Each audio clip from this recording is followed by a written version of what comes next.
30 ವರ್ಷಗಳಿಂದ ಏನು ದೇವಾಲಯಕ್ಕೆ ಹೋಗೋದು ಬಿಟ್ರಿ, ಅಂದ್ರೆ ಅಲ್ಲಿನ ದುರಾಡಳಿತ ವ್ಯವಸ್ಥೆ ಅವತ್ತಿಗೆ ನಿಮಗೆ ಕಣ್ಮುಂದೆ ಕಾಣಿಸ್ತದೆ. ನಮ್ಮ ವೇದವಳ್ಳಿ ಪ್ರಕರಣ ಈ ರೀತಿಯ ಪ್ರಕರಣದಲ್ಲಿ ಆದಾಗಿ ಎಲ್ಲ ಒಂದು ಇದರಲ್ಲಿ ಒಂದು ತಾಯಿಯನ್ನು ಕೊಂದಿರ್ತಾರೆ, ಯಾವುದೇ ಒಂದು ಹೋರಾಟಗಾರ್ತಿಯನ್ನು.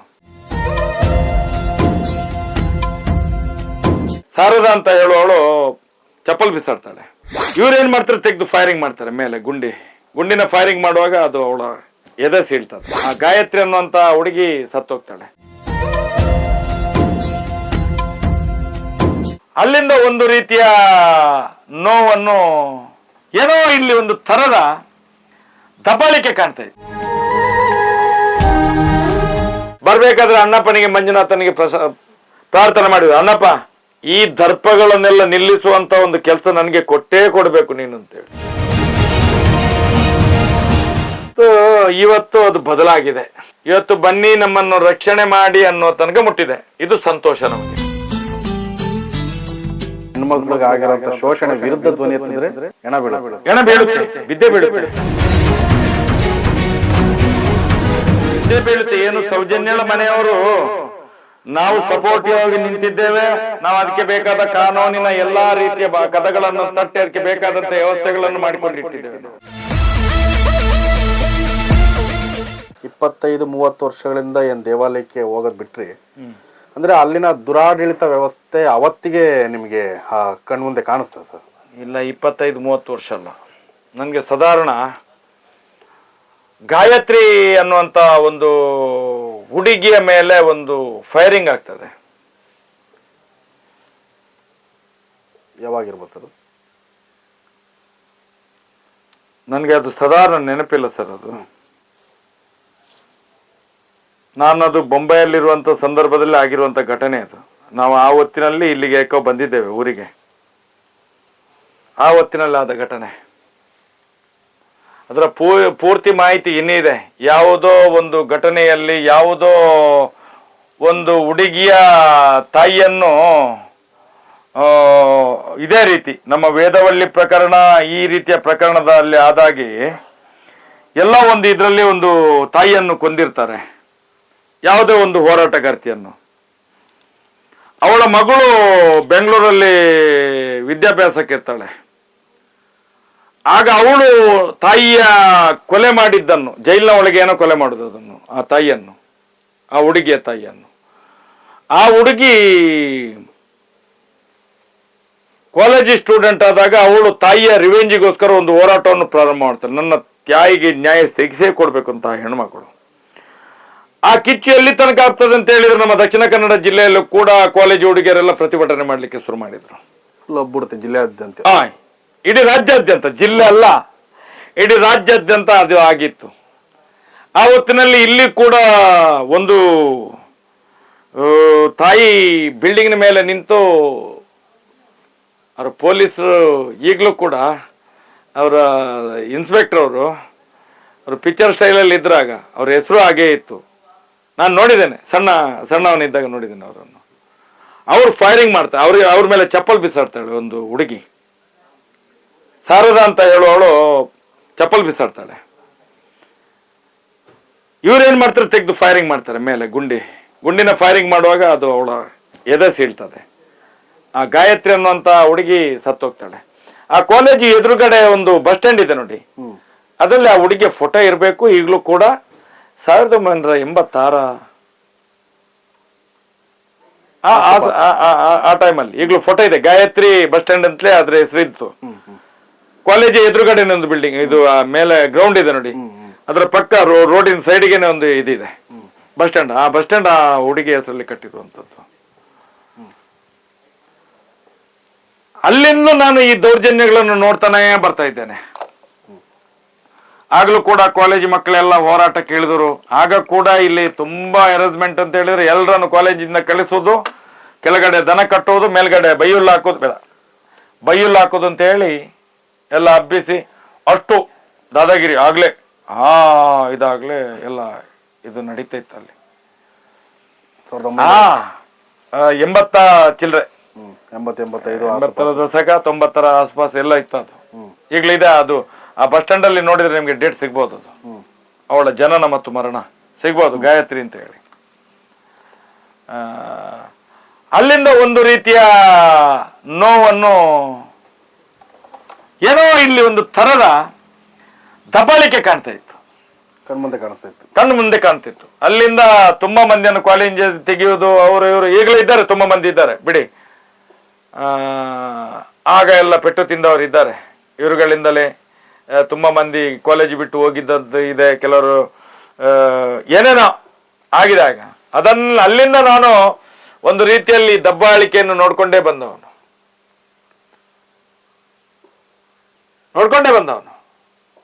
ಅಲ್ಲಿಂದ ಪ್ರಿಪೇರ್ ಆಗ್ತಾನೆ ಬರ್ತಾ ಇದ್ದೇವೆ ನಾವು. ಇಲ್ಲಿ ಏನೋ ಒಂದು ರೀತಿಯ ಅಧರ್ಮ ತಾಂಡವಾಡ್ತಿದೆ, ಇದಕ್ಕೆ ಯಾವುದೋ ಕಾಲಘಟ್ಟದಲ್ಲಿ ಒಂದು ಕಡಿವಾಣ ಹಾಕ್ಲೇಬೇಕಾಗ್ತದೆ ಅಂತ ಹೇಳಿ. ಇನ್ನು ನಾವು ಕೂಡ ಚೌತಿಗೆ ಹೋಗೋದು, ಬೆಳಿಗ್ಗೆ ಒಂದು 8:30 9 ಗಂಟೆಗೆ ಹೋದ್ರೆ ಮಧ್ಯಾಹ್ನ 1:15 2 ಗಂಟೆ ತನಕ ಅಲ್ಲೇ ಕಾಯ್ಬೇಕು. ಒಂದು ವೇಳೆ ಅಲ್ಲಿಯ ಪೇಟೆಯ ಎಲ್ಲ ಅಂಗಡಿಗಳಿಗೆ ಹೋಗಿ ಕಲೆಕ್ಷನ್ ಮಾಡಿದ್ರೆ ಮತ್ತೆ ಒಳಗಡೆ ಹೋಗೋ ಇಲ್ಲ. ಅಲ್ಲಿ ಫಸ್ಟ್ ಕಲೆಕ್ಷನ್ ಅಲ್ಲಿ ಆದ್ಮೇಲೆ ಹೊರಗಡೆ ಹೋಗ್ಬೇಕು. ನಾವು ಬೆಳಿಗ್ಗೆ ಹೋಗೋದು 10-30 ಮಂದಿ ಹುಡುಗರು ಹೋಗೋದು, ದೇವಸ್ಥಾನಕ್ಕೆ ಹೋಗೋದು, ಅಣ್ಣಪ್ಪನ ಪ್ರಸಾದ, ಮಂಜುನಾಥನ ಪ್ರಸಾದ ಅಂತ ಹೇಳಿ, ಮತ್ತೆ ಅಲ್ಲಿ ಛತ್ರದಲ್ಲಿ ಊಟ ಮಾಡೋದು. ಅಷ್ಟು ಒಂದು ಖುಷಿ ನಮ್ಗೆ, ಭಕ್ತಿ ಖುಷಿ. ಮತ್ತೆ ಅಣ್ಣಪ್ಪ ಮಂಜುನಾಥ ದೇವರ ಪ್ರಸಾದ ನಮ್ಮ ಚೌತಿಗೆ ಅಷ್ಟು ಕೊಡ್ತಾರೆ ಅಂತ ಹೇಳಿ ಅಲ್ಲ, ನಾವು ಬೆಳಿಗ್ಗೆ ಹೋದ್ರೆ ಮಧ್ಯಾಹ್ನ ತನಕ 1:30 2 ಗಂಟೆ ತನಕ ಕಾಯಿಸೋದು, ಮತ್ತೆ ಕರೆದು ಕರೆಯೋರನ್ನು ಅಂತ ಹೇಳೋದು, ಯಾವನೊಬ್ಬ ಬಂದು ಕರೆಯೋದು, ಏನೋ ಹೇಗಂಟು ಎಲ್ಲ ಜೋರಾಗಿ ಅದನ್ನೆಲ್ಲ ಬಿಡಿಸೋದು, ಬಾಯಿ ಬಿಡಿಸೋದು. ಹೋಗು ತಮ್ಮನಲ್ಲಿಗೆ ಹೋಗು ಅಂತ ಹೇಳಿ ಒಂದು ಚೀಟಿ ಕೊಡೋದು. ಅಲ್ಲೊಂದು ಹೋಗಿ ಅಲ್ಲೊಂದಷ್ಟು ಹೊತ್ತು ನಿಲ್ಬೇಕೀಗೆ, ನಿಂತ್ಕೊಂಡು ಏನೋ ಅವರು ಏನೆಲ್ಲ ಒದರ್ತಾರೋ ಅದನ್ನೆಲ್ಲ ಕೇಳಬೇಕು. ಕೇಳಿ ಮತ್ತೆ ಹೋಗು ಅಲ್ಲಿಗೆ ಹೋಗಂತ, ಅಲ್ಲಿ ಹೋದೊಂದು 2,000 ಕೊಡೋದು. 30 ಜನ ಕೂಲಿ ಕೆಲಸ ಮಾಡಿದ್ರೆ ಮಧ್ಯಾಹ್ನ ತನಕ ಒಂದು 5,000 10,000 ರೂಪಾಯಿ ಸಂಬಳ ಆಗ್ತದೆ. ಅದನ್ನು ಬಿಟ್ಟು ಇಲ್ಲಿ ಕಾಯೋದು ನಾವು, ಮಂಜುನಾಥನ ಪ್ರಸಾದ ಅಂತ ಹೇಳಿ. ಮತ್ತೆ ಒಂದು 2 3 4 5 ವರ್ಷ ನೋಡಿದೆ. ಮತ್ತೆ ನಾನು ಏನ್ ಮಾಡಿದೆ, ಬಂದ್ರ ಅಂಗಡಿ ಕಲೆಕ್ಷನ್ ಮಾಡುವ, ಅಲ್ಲಿ ಇದು ಒಳಗಿದ್ದ ಬೇಡ ಬಿಡ್ರು, ಅಣ್ಣಪ್ಪ ನಮ್ಮ ಜೊತೆ ಹೇಳಿದ್ರು ಬನ್ನಿ ಅಂತ ಹೇಳೋದು.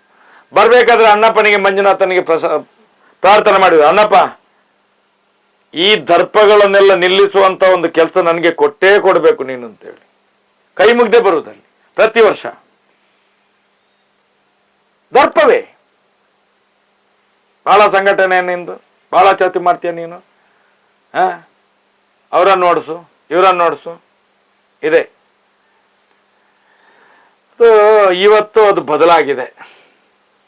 ಇವತ್ತು ಬನ್ನಿ ನಮ್ಮನ್ನು ರಕ್ಷಣೆ ಮಾಡಿ ಅನ್ನೋ ತನಕ ಮುಟ್ಟಿದೆ. ಇದು ಸಂತೋಷ ನಮಗೆ. ಎಲ್ಲರೂ ಹೇಳ್ತಾರೆ ನೀವು ಇಷ್ಟು ಹೋರಾಟ ಮಾಡಿ ಏನ್ ಮಾಡಿದ್ರಿ ಅಂತ ಹೇಳಿ. 13 ವರ್ಷದಿಂದ ಧರ್ಮಸ್ಥಳ ಗ್ರಾಮದಲ್ಲಿ ಅತ್ಯಾಚಾರ ಕೊಲೆ ನಡೀಲಿಲ್ಲ.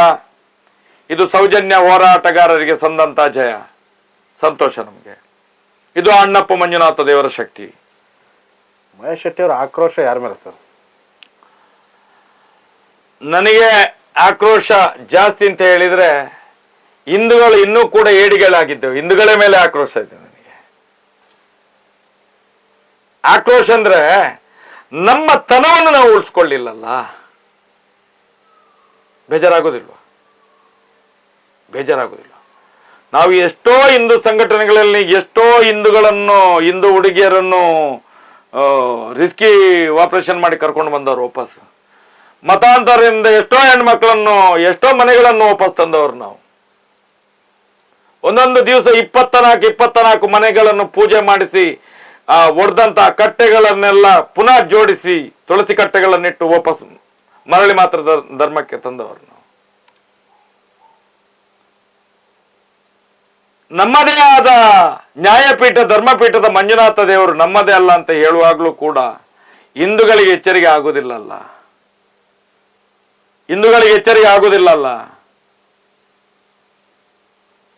ನಮ್ಮ ಸತ್ಯ ದೇವತೆ, ನ್ಯಾಯ ಕೊಡುವಂತ ದೈವ ಅಣ್ಣಪ್ಪ ದೈವ. ತುಳುನಾಡಿನ ಎಷ್ಟೋ ಸಾವಿರ ದೈವಗಳಲ್ಲಿ ನ್ಯಾಯ ತೀರ್ಮಾನವನ್ನು ಮಾಡುವ ದೈವವೇ ಅಣ್ಣಪ್ಪ. ಆ ನ್ಯಾಯ ತೀರ್ಮಾನ ಮಾಡುವಂತ ಜಾಗದಲ್ಲಿ ಇಷ್ಟು ಅನ್ಯಾಯ ಆಗಿದಲ್ವಾ? ಮಂಜುನಾಥ ದೇವರ ಹೆಸರಲ್ಲಿದ್ದಂತ RTCA ಪಹಣಿ ಪತ್ರವೇ ಖಾತೆ ಬದಲಾವಣೆ ಮಾಡಿಕೊಂಡು ಅನ್ಯಮತಿಯರ ಪಾಲಾಗಿದೆ ಅಲ್ವಾ? ಇದನ್ನು ನಾವು ಇಷ್ಟು ಗಂಟಾ ಘೋಷವಾಗಿ ನಾವು ಒದರಿದ್ರೂ ಕೂಡ ಈ ಹಿಂದೂ ಸಮಾಜ ಇನ್ನೂ ಎದ್ದೇಳುವುದಿಲ್ಲಲ್ಲ. ಈ ಹಿಂದೂ ಸಂಘಟನೆಗಳು ನರ ಸತ್ತ ಜನರಾಗಿ ಬದುಕ್ತಿದ್ದಾರೆ ಅಲ್ವಾ? ಯಾರ್ಯಾರ ಮೇಲೆ ಯಾಕೆ ದೂಷಣೆ ಮಾಡಬೇಕು? ಸುಮ್ಮನೆ ಹೆಸರಿಗೆ ಮಾತ್ರ ಹಿಂದೂ ಸಂಘಟನೆ. ನಾಮಕವಾಸ್ತೆ. ಮನುಷ್ಯನ ಮನಸ್ಸಿನಲ್ಲಿ ಏನಿರೋದು ಗೊತ್ತಾ? ಇವತ್ತು ಹೆಚ್ಚಿಗೆ ಹಿಂದೆಲ್ಲ ಇತ್ತು 100 ವರ್ಷ 105 110 ವರ್ಷ ಬದುಕ್ತೆ ಅನ್ನುವಂತ ಒಂದು ಭ್ರಮೆ ಇತ್ತು ಜನರಿಗೆ. ಈ ನಾವು ಬೆಳೆದಂತ ಏನು ಹಣ್ಣು ಹಂಪಗಳಿರ್ಬೋದು, ತರಕಾರಿಗಳಿರ್ಬೋದು, ಅಟ್ಟೆ ಗೊಬ್ಬರ ಹಾಕಿ ಬೆಳೆಸಿರೋದು. ಇವತ್ತೆಲ್ಲ ಆರ್ಟಿಫಿಷಿಯಲ್ ಇದು ಗೊಬ್ಬರ ಹಾಕಿ ಬೆಳೆಸುವಂಥದ್ದು, ಕೆಮಿಕಲ್ ಎಲ್ಲ ಹಾಕಿ ಬೆಳೆಸುವಂಥದ್ದು. ಆಗಿನವರೆಲ್ಲ 100 110 ವರ್ಷ ಆರಾಮಾಗಿ ಬದುಕ್ತಿದ್ರು. ಈಗ 60 65, ಹೆಚ್ಚು ಅಂತ ಹೇಳಿದ್ರೆ 70.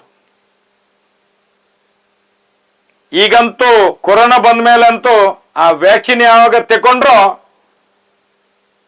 8ನೇ ಕ್ಲಾಸಿನ ಮಗು ಶಾಲೆಗೆ ಹೋಗ್ಬೇಕಾದ್ರೆ ಹಾರ್ಟ್ ಅಟ್ಯಾಕ್ ಆಗ್ತದೆ. ಬ್ಯಾಗ್ ಹೆಗಲಲ್ಲಿ ಇದ್ದು ಕುರ್ಚಿಯಲ್ಲಿ ಬಿದ್ದು ಸಾಯುವಂಥದ್ದನ್ನು ನೋಡ್ತಾ ಇದ್ದೇವೆ ನಾವು ಟಿವಿಯಲ್ಲಿ. ಅಂದ್ರೆ ಇವತ್ತಿನ ಆಹಾರ ಕಲುಷಿತ. ಕಲಪೆ ಯಾವುದು ಕಲಪೆ ಇಲ್ಲ ಹೇಳಿ? ನಾನು ನಿಮ್ಮ ಹತ್ರ ಒಂದು ಪ್ರಶ್ನೆ ಮಾಡುದು, ನೀವು ನನ್ನ ನಾಗದಿಂದ ಪ್ರಶ್ನೆ ಮಾಡ್ತೀನಿ. ನೀವು ಒಂದಷ್ಟು ಜನರಿಗೆ ಮೈಕ ಹಿಡಿತೀರಿ. ನಮ್ಮ ದೇಶದಲ್ಲಿ ಕಳಪೆ ಯಾವುದಿಲ್ಲ ಹೇಳಿ?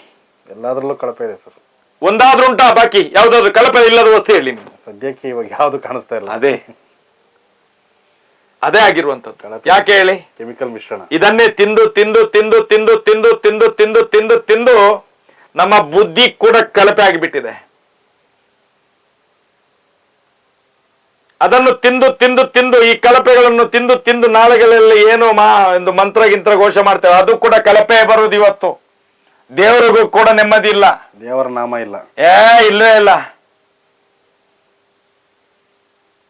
ಎಲ್ಲದನ್ನು ಮಾರ್ಕೊಂಡು ಬಿಟ್ಟಿದ್ದೇವೆ ನಾವು. ಅನ್ಯರ ಕೈಯಲ್ಲಿದೆ ಇದನ್ನು ಹೇಗೆ ಸರಿ ಮಾಡ್ತೀರಿ ಹೇಳಿ?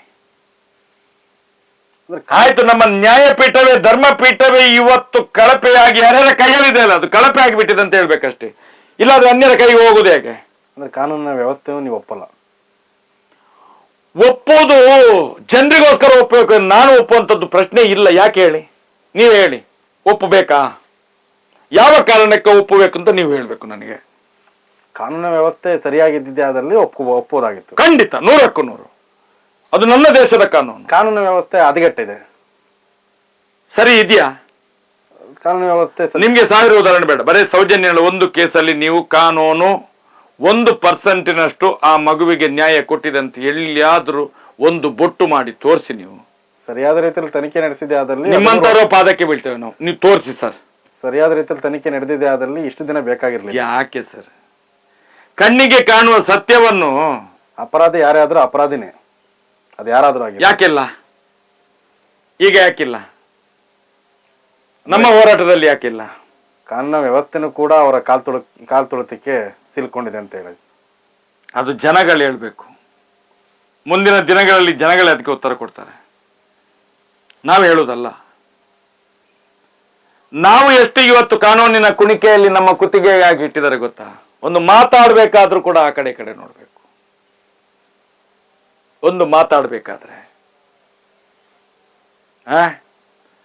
ಮೈ ಬಿಟ್ಟು ನಾವು ಮನೆಯಿಂದ ಹೊರಗಡೆ ಬರುವಾಗಿಲ್ಲ. ಯೋಚನೆ ಮಾಡಿ ನೀವು. ಮೈ ಬಿಟ್ಟು ಆರಾಮಾಗಿ ಎಲ್ಲಾದ್ರೂ ನಿಂತ್ಕೊಂಡು ಒಂದ್ ಸ್ವಲ್ಪ ಗಾಳಿ ತಗೊಳ್ಳು ಅಂತ ಹೇಳಿದ್ರೆ ನಿಲ್ಲಿಕ್ಕೆ ಗೊತ್ತಿಲ್ಲ ನಾವು. ನಮ್ದು ಹೆಣ ಬೀಳ್ತದೆ ಅಂತ ಪರಿಸ್ಥಿತಿ. ಅತ್ಯಾಚಾರಿಗಳು ಅಷ್ಟು ಪ್ರಭಾವಿಗಳು. ನೀವು ಕಾನೂನು ಹೇಳ್ತೀರಿ. ನೀವು ಭ್ರಷ್ಟಾಚಾರದ ವಿರುದ್ಧ ಧ್ವನಿ ಎತ್ತಿದ್ರೆ ಪ್ರಾಣಕ್ಕೆ ಕುಂಕು ಬರುತ್ತೆ. ಎಷ್ಟೆಷ್ಟು ಆಗ್ಲಿಲ್ಲ. ತನ್ನ ಮನೆಯಲ್ಲಿ ಇರೋಂಥ ಹೆಣ್ಮಕ್ಳಿಗೆ ಆಗಿರೋಂಥ ಶೋಷಣೆ ವಿರುದ್ಧ ಧ್ವನಿ ಎತ್ತಿದ್ರೆ ಹೆಣ ಬೀಳುತ್ತೆ. ಬಿದ್ದೇ ಬೀಳುತ್ತೆ. ಏನು ಸೌಜನ್ಯಳ ಮನೆಯವರು ನಾವು ಸಪೋರ್ಟಿವ್ ಆಗಿ ನಿಂತಿದ್ದೇವೆ. ನಾವು ಅದಕ್ಕೆ ಬೇಕಾದ ಕಾನೂನಿನ ಎಲ್ಲಾ ರೀತಿಯ ಕದಗಳನ್ನು ತಟ್ಟಿ ಅದಕ್ಕೆ ಬೇಕಾದಂತ ವ್ಯವಸ್ಥೆಗಳನ್ನು ಮಾಡಿಕೊಂಡಿಟ್ಟಿದ್ದೇವೆ ನಾವು. ಸರ್ ಸೌಜನ್ಯ ಪ್ರಕರಣಕ್ಕೆ ಅದಕ್ಕಿಂತ ಮುಂಚೆ ಸಾಕಷ್ಟು ಈ ಒಂದು ಭಾಗದಲ್ಲಿ ಧರ್ಮಸ್ಥಳ ಆಸುಪಾಸು ಭಾಗದಲ್ಲಿ ಇದೇ ರೀತಿಯಲ್ಲಿ ಅತ್ಯಾಚಾರ ಆಗಿ ರೇಪ್ ಅಂಡ್ ಮರ್ಡರ್ ಆಗಿರುತ್ತೆ. ಅದರ ವಿಚಾರವಾಗಿ ಅವಾಗಲೂ ಕೂಡ ನಿಮ್ಮ ಧ್ವನಿ ಎತ್ತಿದ್ರ? ಅಂದರೆ ಸಾಧ್ಯವಿಲ್ಲ ಸರ್. ನಿಮ್ಗೆ ತಿಳಿದಿತ್ತ ಇದೆಲ್ಲ? ಎಲ್ಲ ಗೊತ್ತಿತ್ತು. ಆದರೂ ಹೋರಾಟದ ಮನೋಭಾವನೆ ಉಳ್ಳಂಥವ್ರು, ನಾಯಕತ್ವದ ಗುಣ ಉಳ್ಳಂಥವ್ರು ಮಹೇಶ್ ಶೆಟ್ಟಿ ಅವರು ಭ್ರಷ್ಟಾಚಾರ ಕಣ್ಮುಂದೆ ಕಾಣಿಸ್ತಿದ್ರೆ ಆ ಜಾಗದಲ್ಲಿ ನಿಂತ್ಕೊಳ್ದೇ ಇರೋವಂಥವ್ರು ಅವತ್ತಿಗೆ ಯಾಕೆ ಸರ್ ಧ್ವನಿ ಎತ್ತಲಿಲ್ಲ? ಎಲ್ಲ ಜನಗಳು ಹೇಳ್ತಾರಲ್ಲ, ಮಂಜುನಾಥ ಅಣ್ಣಪ್ಪ ಅಲ್ಲಿ ಇಲ್ಲ ಅಂತ ಹೇಳಿ. ನಾನು ಹಾಗೆ ಇಲ್ಲ ಅಂತ ಹೇಳಿ ಕಾದು ಕೂತಿದ್ದೆ. ಯಾವಾಗ ಅಣ್ಣಪ್ಪ ಮಂಜುನಾಥನ ಆಜ್ಞೆ ಆಯ್ತೋ ಹೇಳಿ ಎದ್ದೇಳಿ ಅಂತ ಹೇಳಿ ಅವತ್ತೇ ಎದ್ದು ನಿಂತಿದ್ದೇವೆ ನಾವು 2013ರಂದು. ಅಲ್ಲಿಂದ ಇಲ್ಲಿ ತನಕ ಹೋರಾಟ ಮಾಡ್ತಿದ್ದೇವೆ ನಾವು. ಸರಿಗ ಸೌಜನ್ಯ ವಿಚಾರಕ್ಕೆ ನಾವು ಬರೋಣ. ಸೌಜನ್ಯ ಅವತ್ತೇನು ಅತ್ಯಾಚಾರ ಆಯಿತು, ಅವತ್ತಿಗೆ ಮಹೇಶ್ ತಿಮ್ಮಾರೆಡ್ಡಿ ಅವರು ಎಲ್ಲಿದ್ರು, ನಿಮಗೆ ವಿಚಾರ ಹೇಗೆ ತಿಳಿತು ಸರ್? ನೋನೆ ಅವತ್ತು 9/10/2012 ನಾನು ಇಲ್ಲೇ ಪಕ್ಕದಲ್ಲಿ ಇಲ್ಲಿಂದ 1.5-3 ಕಿಲೋಮೀಟರ್ ಆಗ್ಬೋದು ಒಂದು ತೋಟ ಇದೆ. ಹೊಸದಾಗಿ ಜಾಗ ತಗೊಂಡಿದ್ದು ನಾನು. ನೀ ಸ್ವಂತವಾಗಿ ತಗೊಂಡಿರೋಂಥ ಜಾಗ? ಸ್ವಂತವಾಗಿ ತಗೊಂಡಂತ ಜಾಗ. ಅದರಲ್ಲಿ ಇದೆ ಲಬ್ಬರ್ ಆಗ್ತಾ ಇದ್ದೆ ನಾನು. ಕೃಷಿ ಏನೋ ಕೃಷಿ ಮಾಡ್ಕೊಂಡಿದ್ದೆ. ಇಟೇಚ್ ಇತ್ತು, 2 ಇಟೇಚ್ ಕೆಲಸ ಮಾಡ್ತಿತ್ತು. ಬೋರ್ ಇತ್ತು, ಬೋರಿಂದ ಮಿಷಿನ್ ಬಂದಿತ್ತು. 4-5 ಬೋರ್ ತೆಗೆದಿದ್ದೆ ನಾನು. ಈಗಲೂ ಇದೆಯಾ ಸರ್ ಅದು? ಇದೆ ಇದೆ ಇದೆ. 5 ಬೋರ್ ನೀರಿಲ್ಲದ ಫೈಲ್ಯೂರ್ ಆಯ್ತು. ನಾನು ಅದೇ ತಲೆಬಿಸಲ್ಲಿ ಮತ್ತೊಂದು ಪಾಯಿಂಟ್ ನಾನೇ ಮಾಡಿದೆ, ಅದರಲ್ಲಿ ನೀರು ಬಂತು. ಮತ್ತೆ ಗಿಡ ಎಲ್ಲ ನೆಡ್ತಾ ಇದ್ದೆ ನಾನು. ಆವತ್ತಿಗಾಗಲೇ ಸಾಧಾರಣ 9/10/2012 ಒಂದು 5-5:30 ಗಂಟೆಗೆ ಒಬ್ಬ ಹುಡುಗ ಫೋನ್ ಮಾಡ್ತಾನೆ, ಗೋಪಾಲ್ ಪೂಜಾರಿ ಅಂತ ಹೇಳಿ. ಒಂದು ಇಲ್ಲೇ ಬೆಳ್ತಂಗಡಿಯಲ್ಲಿ ಗಲ್ರಾಡಿ ಅಂತ ಹೇಳಿ ಮನೆ. ಅವನು ಧರ್ಮಸ್ಥಳದಲ್ಲಿ ಸೌಜನ್ಯನ ಅಜ್ಜನ ಅಂಗಡಿಯಲ್ಲೇ ತುಂಬಾ ವರ್ಷ ಕೆಲಸ ಮಾಡಿದಂತ ಹುಡುಗ ಅವನು. ಈ ಘಟನೆ ಆಗುವಾಗ ಅವನು ಬೇರೆ ಅಂಗಡಿಯಲ್ಲಿ ಇದ್ದವನು. ನಮ್ಮ ಸಂಘಟನೆಯಲ್ಲಿ ನಾನು ಹೇಳಿದಲ್ಲ, ಹಿಂದೂ ಜಾಗರ ಬೆಟ್ಟ ಮೇಲೆ ರಾಷ್ಟ್ರೀಯ ಹಿಂದೂ ಜಾಗರಣ ವೇದಿಕೆ ಅಂತ ಮಾಡಿದೆ, ಅದರ ಜೊತೆಯಲ್ಲಿ ತೊಡಗಿಸ್ಕೊಂಡಂತ ಹುಡುಗ. ನಾವು ಪಬ್ಲಿಕ್ ಆಗಿ ಕೆಲಸ ಮಾಡ್ತಿರ್ಲಿಲ್ಲ ಆಗ. ನಮ್ಮ ಹುಡುಗರದ್ದು ಏನು ಕಷ್ಟ ಕಾರ್ಪಣ್ಯಗಳಿದ್ದಾವೆ, ನಮ್ದೊಂದು ಟೀಮ್ ಇತ್ತು. ಅವರೊಂದಷ್ಟು ಹಿಂದೂ ಚಟುವಟಿಕೆಗಳನ್ನು ಮಾಡ್ತಿದ್ರು. ಆ ಸಂಘಟನೆಯನ್ನು ಜೀವಂತವಾಗಿ ಇಡ್ತಿದ್ವು ನಾವು. ಬೇರೆ ಬೇರೆ ಸಣ್ಣ ಪುಟ್ಟ ಜನರಿಗೆ ಏನಾದ್ರು ಅನ್ಯಾಯಗಳಾದಾಗ, ತೊಂದರೆಗಳಾದಾಗ, ಕಷ್ಟಕ್ಕೆ ಅವರ ಜೊತೆ ಸ್ಪಂದಿಸುವಂತ ಕೆಲಸವನ್ನು ಮಾತ್ರ ಮಾಡ್ತಿದ್ದೆವು. ಮತ್ತೆ ಯಾವುದೇ ರಾಜ್ಯಕ್ಕೆ ನೀವು ಯಾರು ಲೆಕ್ಕಕ್ಕೇನಿಲ್ಲ. ನಮ್ದೇ ಒಂದು ಹೋರಾಟ, ನಮ್ದೇ ಸಂಘಟನೆ. ಆಲ್ರೆಡಿ ನೀವು ಅದರಿಂದ ಆಚೆ ಬಂದಿದ್ದೀರಿ, ಅದ್ರ ಹೊರಗಡೆ ಬಂದಾಗಿದೆ ನಾವು. ಆದ್ರೆ ಈ ಹುಡುಗ ಫೋನ್ ಮಾಡ್ತಾನೆ, ಅಣ್ಣ ನಾನು ಅಂಗಡಿಯಲ್ಲಿ ಕೆಲಸ ಮಾಡಿದಂತ ಇದಿದ್ದೊಂದು ಮಗು ಕಾಣೆ ಆಗಿದೆ, ಕಿಡ್ನಾಪ್ ಮಾಡಿದ್ದಾರೆ ಅಂತ ಇಲ್ಲಿ ಹೇಳ್ತಾ ಇದ್ದಾರೆ, ಹೇಳ್ಕೊಂಡು ಹೋಗಿದ್ದನ್ನು ನೋಡಿದ್ದಾರೆ ಅಂತ ಹೇಳ್ತಾ ಇದ್ದಾರೆ, ನೀವು ಒಂದ್ಸಲ ಬನ್ನಿ ಅಣ್ಣ ಅಂತ ಹೇಳ್ತಾನೆ. ಎಲ್ಲಿ ಅಂತ ಕೇಳ್ತಾನೆ. ಅವನು ಹೇಳ್ತಾನೆ, ಅಲ್ಲಿ ಈ ಕಡೆ ನೀವು ಬರುವಾಗ ಅಲ್ಲಿ ರಾಮ ಮಂದಿರ ಕಳೆದು ಮುಂದೆ ಹೋಗುವಾಗ ಇದೆಯಲ್ಲ, ಸಂಕ ನದಿ ಇದೆ ಅಲ್ವಾ, ಬ್ರಿಡ್ಜ್ ಇದೆ ಅಲ್ವಾ, ಎಲ್ಲಿ ಅಂತ ಕೇಳ್ತಾನೆ. ಅವನಿಗೆ ಹೇಳ್ತಾನೆ, ನೇತ್ರಾವತಿಯ ಪಕ್ಕದಲ್ಲಿ ಅಂತ ಹೇಳ್ತಾನೆ. ನೇತ್ರಾವತಿ ಆ ಕಡೆ ಈ ಕಡೆ ಅಂತ ಕೇಳ್ತಾನೆ. ಅವನು ಆ ಕಡೆ ಅಂತ ಹೇಳ್ತಾನೆ, ಬರೋದಿಲ್ಲ ಅಂತ ಹೇಳ್ತಾನೆ. ಅದೇ ಸರ್ ನೋಡಿ, ದೇವರ ಜಾಗ ಅದು, ಸಾಕ್ಷಾತ್ ಧರ್ಮಪೀಠ, ನ್ಯಾಯಪೀಠ. ಇಡೀ ರಾಜ್ಯದ ಮುಖ್ಯಮಂತ್ರಿಗಳು ಕೂಡ ಬಂದು ಆನೆ ಪ್ರಮಾಣ ಮಾಡಿದಂತ ಜಾಗ ಅದು. ಅದರದ್ದೇ ಆದಂತ ಒಂದು ಪಾವಿತ್ರ್ಯತೆ ಇದೆ ಅದಕ್ಕೆ. ನಾವು ಅಲ್ಲಿ ಹೋಗಿ ಅದನ್ನು ಹಾಳು ಮಾಡುವಂಥದ್ದು ನಮ್ದು ಧ್ಯೇಯ ಅಲ್ಲ. ಅದು ತಪ್ಪಾಗ್ಬಿಡುತ್ತೆ ಅದು. ತಾಕತ್ತುಂಟು ಅಂತ ಹೇಳಿ ಬಂಡೆ ಕಲ್ಲಿಗೆ ಹೋಗಿ ತಲೆ ಚಚ್ಚುವುದಲ್ಲ. ನಾವು ಅಣ್ಣಪ್ಪನನ್ನು ಮಂಜುನಾಥನ ಅಷ್ಟು ಪೂಜಿಸ್ತೇವೆ ಇವತ್ತು ಕೂಡ. ಅದಕ್ಕೋಸ್ಕರ ಪ್ರಶ್ನೆ ಮಾಡ್ತೇನೆ, ಕಣ್ಣು ಕಾಣುದಿಲ್ಲ ನಿನ್ಗೆ ಅಂತ ಕೇಳ್ತೇನೆ ಅಣ್ಣಪ್ಪನಿಗೆ. ಕಿವಿ ಕೇಳುದಿಲ್ಲ ಮಂಜುನಾಥ ಅಂತ ಕೇಳ್ತೇನೆ ನಾನು. ನನ್ನ ಶಕ್ತಿ ಅದು ಸ್ವಾಮಿ, ನನ್ನ ಆತ್ಮ ಅದು, ನನ್ನ ರಕ್ತ ಅದು, ನಂದದು. ನಾನು ಕೇಳ್ತೇನೆ, ನಾನು ಇವತ್ತು ಕೇಳ್ತೇನೆ, ಪ್ರಶ್ನೆ ಮಾಡ್ತೇನೆ. ಕಣ್ಣು ಕಾಣೋದಿಲ್ಲೇನೋ ಮಂಜುನಾಥ ಅಂತ ಕೇಳ್ತೇನೆ ನಾನು. ನನ್ನ ದೇವರದು, ನನ್ಗೆ ವಿಶ್ವಾಸ ಇದೆ ಆ ದೇವರ ಮೇಲೆ. ಅದು ಕೇಳ್ತೇನೆ, ಬರೋದಿಲ್ಲ ನಾನು. ನೇತ್ರಾವತಿ ಆ ಕಡೆ ಆದ್ರೆ ಬರುವುದಿಲ್ಲ, ಆ ಬ್ರಿಡ್ಜಿನ ಈ ಕಡೆ ಆದ್ರೆ ಹೇಳು ಅಂತ ಹೇಳ್ತೇನೆ. ಅಂದ್ರೆ ಅವತ್ತು ಕೈ ಬಿಡ್ತೇನೆ, ಬರೋದಿಲ್ಲ ಅಂತ ಹೇಳಿ. ಸಾಯಂಕಾಲ ಬರ್ತೇನೆ, ನಾನು ಸ್ನಾನ ಮಾಡ್ತೇನೆ, ಊಟ ಮಾಡ್ತೇನೆ. ನಿಮ್ಮ ಕೆಲಸ ಏನಿದೆ? ನಮ್ಮ ಕೆಲಸ 6-7 ಗಂಟೆಗೆ ಬೆಳಿಗ್ಗೆ ಎದ್ದು ಹೊರಟ್ರೆ 6-7 ಗಂಟೆ ರಾತ್ರಿ ಬರೋದು, ಊಟ ಮಾಡೋದು, ಮಲಗೋದು, ಬೇರೆ ಏನಿಲ್ಲ. ಅದೇ 10ನೇ ತಾರೀಕಿಗೆ ಬೆಳಿಗ್ಗೆ ಒಂದು 10 ಗಂಟೆ ಆಗಿರೋ 9:30 10 ಗಂಟೆಗೆ ಫೋನ್ ಮಾಡ್ತಾರೆ, ಅಣ್ಣ ಯಾವ ವೆರೈಟಿ ಮೀನುಗಳನ್ನ ನೀವು ಹಿಡಿತೀರಿ? ಎಲ್ಲ ಮೀನುಂಟು, ಬಂಗಡಿ, ರಾಣಿ,